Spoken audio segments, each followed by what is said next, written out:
할렐루야. 오늘도 참으로 좋은 날, 생명의 삶으로 시작하는 여러분 모두에게 하나님의 놀라우신 크신 은혜와 복이 넘치기를 주님의 이름으로 축복합니다. 저는 오늘 요한복음 9장 1절에서 12절 말씀을 본문으로 날 때부터 맹인된 자를 구원하신 예수님이라고 하는 말씀을 전하기를 원합니다. 세상에는 육의 눈은 멀쩡하지만 영의 눈이 먼 자들이 참으로 많이 있습니다. 예수님은 맹인의 눈을 고치심으로 자신이 세상의 빛으로 오셨음을 계시하셨습니다. 예수님의 제자들이 날 때부터 맹인이었던 사람에게 대해서 부모와 그 자신 중 누구의 죄 때문에 그가 맹인으로 태어났느냐라고 예수님께 질문했습니다. 이 질문에서 당시 사람들이 신체 장애를 죄의 결과로 인식했음을 알 수가 있는데요.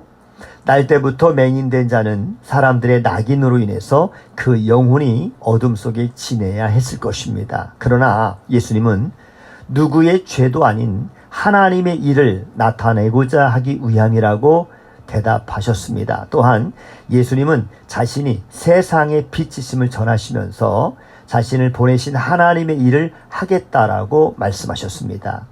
요한복음의 저자인 사도 요한은 빛과 어둠을 대조하면서 생명과 사망을 설명합니다.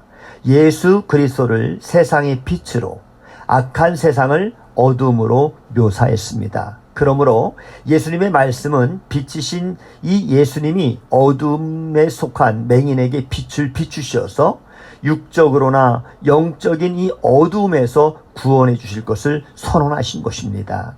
예수님은 침으로 진흙을 이겨서 그의 눈에 바르시고 실로암 못에 가서 씻으라고 명하셨습니다. 맹인이 예수님의 말씀대로 행하자 눈이 곧 밝아졌고요. 태어나서 처음으로 빛 가운데 행하게 되었습니다. 여기서 우리가 주목해야 할 것은 그가 진흙의 어떠한 성분과 효과 때문이 아니라 주님의 말씀에 순종함으로 빛을 얻었다라고 하는 사실입니다. 예수님의 이 맹인 치유는 육체의 치유를 넘어서 영적인 구원의 의무에 무게를 두고 있습니다. 모든 성도는 영적으로 맹인된 자였으나 빛이신 예수 그리스도로 말미암아 생명의 빛을 소유하게 되었습니다. 그러므로 이제는 어둠의 일을 다 벗어버리고 빛 가운데로 행해야 되는 것입니다. 날 때부터 맹인된 자가 눈을 뜨자 그를 아는 사람들이 놀라움을 금할 수 없었습니다. 맹인이 되어 할 수 있는 일이 없어가지고 길에서 구걸하던 그를 많은 사람들이 알고 있었습니다. 사람들은 자신의 눈을 의심하면서 그가 어떻게 눈을 뜨게 되었느냐라고 물을 수밖에 없었습니다. 그 사람은 있는 그대로 예수님이 자신에게 행하신 일과 그리고 그 말씀을 따라 순종한 결과 내가 보게 되었노라고 이렇게 대답을 했습니다.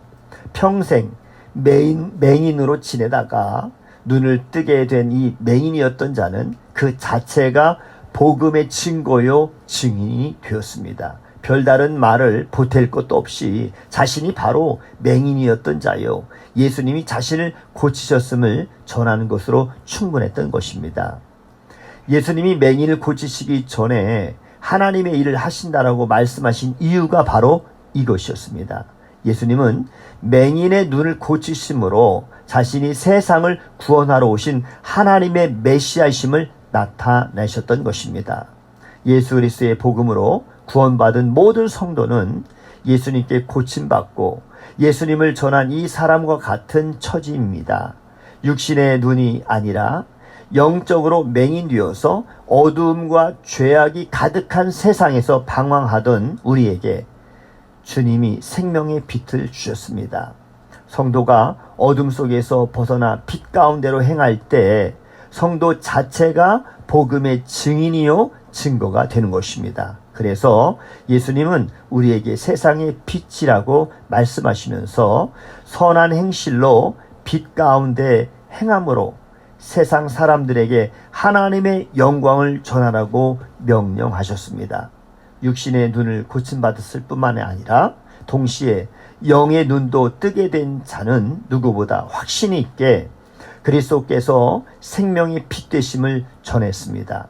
어둠 속에서 영안을 고침받아 진리를 알고 진리 가운데 행하게 된 성도는 빛 되신 예수님의 증인으로서 오늘도 사명을 잘 감당해야 될 줄로 믿습니다.